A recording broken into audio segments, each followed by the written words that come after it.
Have you ever heard a voice that just, well, stops you? Yeah. A voice that feels like it reaches right into your soul, even if you don't understand every single word. Hmm.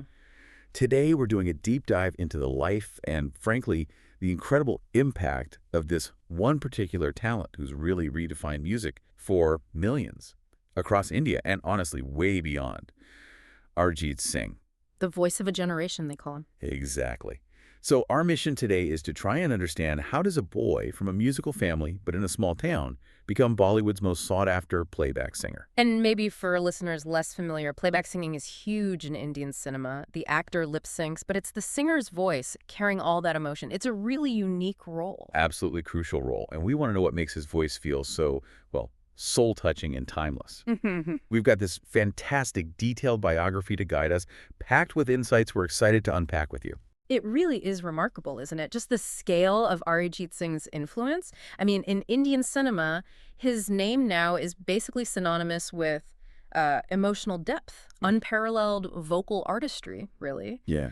His journey tells us something profound, I think, about how certain artists manage to connect, which actually brings up a thought for you, listening right now. What is it? What specific qualities allow some artists to resonate so deeply with such a huge, diverse audience, cutting across different languages even? That's the big question, isn't it? And Arijit's story, I think, offers some really powerful clues. Let's go right back to the beginning. Okay. He was born April 25th, 1987. Jiganj, Murshidabad, West Bengal, India. So right away, you see, his roots are quite far from the Mumbai film scene. Yeah, not the typical starting point. Not at all. And what really jumps out from the sources is his family. Deeply steeped in music. His maternal grandmother sang. His maternal aunt was trained in Indian classical. His uncle played tabla. Music was just there, part of the fabric of his childhood. How significant is that kind of immersive musical environment for someone starting out? Especially in a culture like India's, so rich in musical tradition. Oh, it's incredibly significant. Because look at his training. It wasn't just one thing. He learned Indian classical music from Rajendra Prasad Hazari, then Rabindra Sangeet, which, is this whole unique genre from Rabindranath Tagore, vital to Bengali culture. He learned that from Birendra Prasad Hazari. Okay. And then even pop music from Rajendra Prasad Hazari. So think about it. It's not just learning skills. It's like he was handed this diverse emotional toolkit through music itself. Like different ways to express feeling. Exactly. And for a playback singer, that's gold. It means you can genuinely step into a character's heartbreak or their joy or whatever the scene needs. It helps convey the whole narrative through the song. And being from Jaiganj, maybe that helped keep his voice authentic, Yeah, away from the sort of big city trends. I think that's very likely. It probably allowed him to develop his own sound, more organically, without maybe feeling pressured to fit into a certain mold too early. Grounded, perhaps. Okay, so that diverse foundation, clearly huge. But, it's still a massive leap from a small town to Bollywood superstardom. Yeah. What were the bumps in the road? Those early almost moments like Fame Gurukul. Did not winning actually help him in the long run? Well, it's fascinating how those almost can be really formative, sometimes more than quick wins.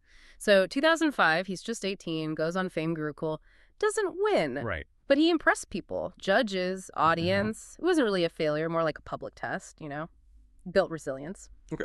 Then 2006, he does win another reality show, 10 Ligai Dil. But here's the key thing, the insight. What did he do with the prize money? Yeah, he set up a studio. Exactly, a small recording setup in Mumbai. That wasn't just celebrating the win, it was investing, thinking long term. And after that, for years, he wasn't the star. He was behind the scenes. Right, working as a programmer. Yeah, music programmer, assistant, for huge names like Shankar Ehsaan Loy, Vishal Shekhar, Masoon, Pratam. That period gave him this incredible sort of inside look at how music gets made.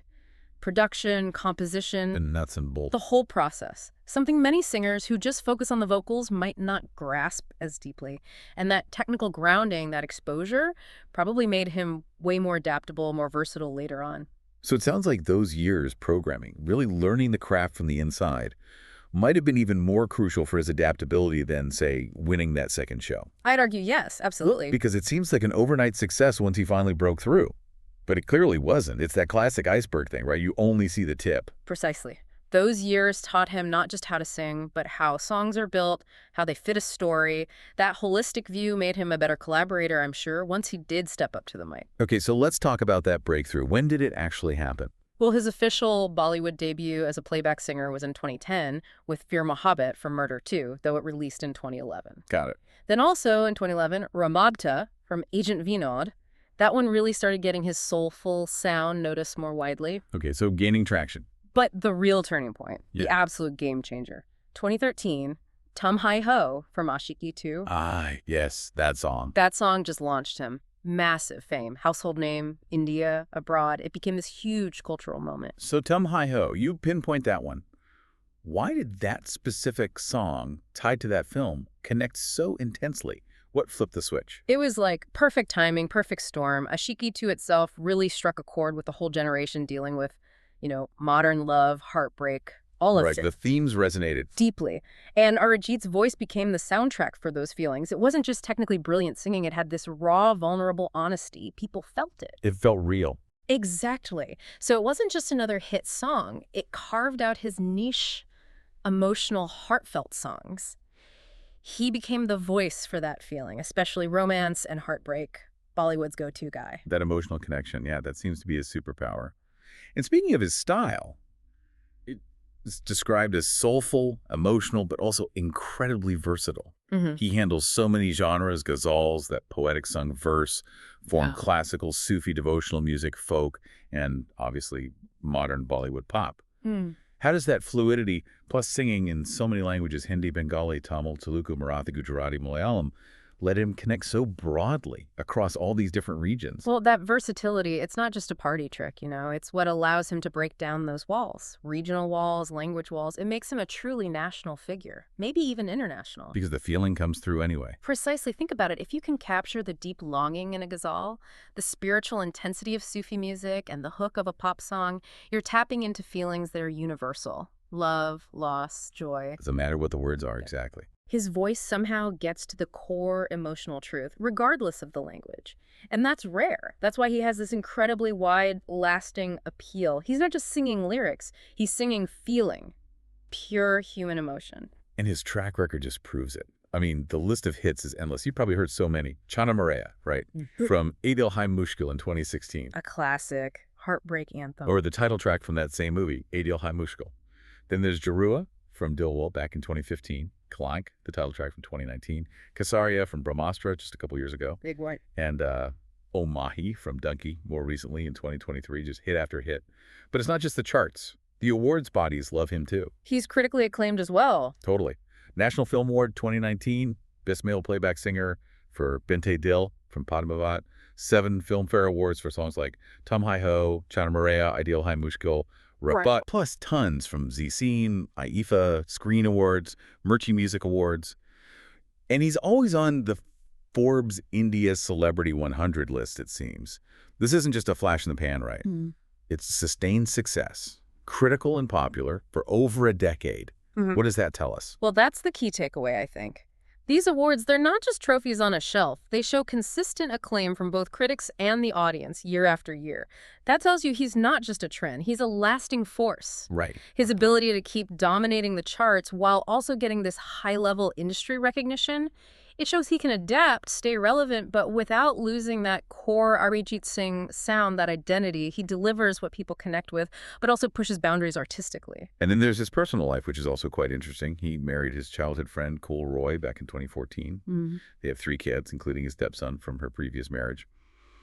But for someone that famous, he keeps things incredibly simple, humble, very private. It's such a contrast to the usual Bollywood scene. It really is. Very low-key. And there's his charity work, too. He runs an NGO, Let There Be Light, helping underprivileged communities with basic needs, education, healthcare. Yeah, that's significant too. So for an artist who channels so much emotion publicly, how does this quiet life, this dedication to philanthropy, how might that feed back into the sincerity people hear in his music? Does it keep him grounded? That's a really powerful question. I mean, it's easy to see that work with Let There Be Light, not just as something separate, but maybe as part of what keeps him connected. To real life. Exactly. By staying involved with real-world issues, maybe staying humble in his lifestyle, he keeps that direct line to the basic human emotions his songs explore. That empathy, maybe it comes from that engagement. It could absolutely be the source of that deep sincerity, that relatability everyone hears. He's not just performing emotions, he's living among them.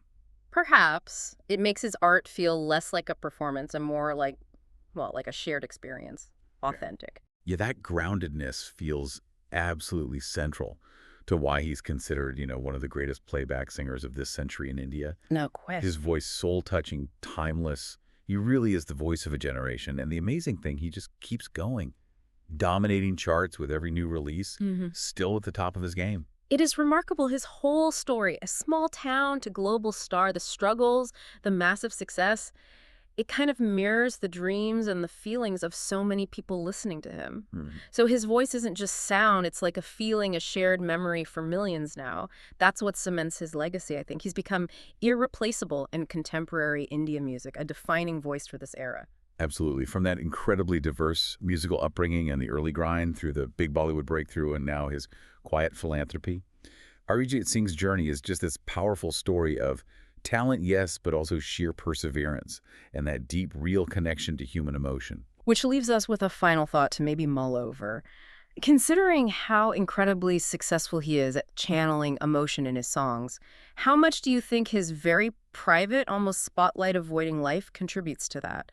Is it precisely that distance from the usual celebrity glamour that keeps his art so raw, so grounded, and ultimately so universally relatable? Does it allow him to be a clearer vessel for these collective feelings?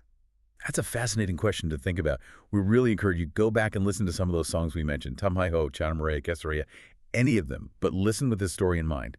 Hear the journey, the person behind that incredible soul-touching voice. Thanks so much for joining us on this deep dive.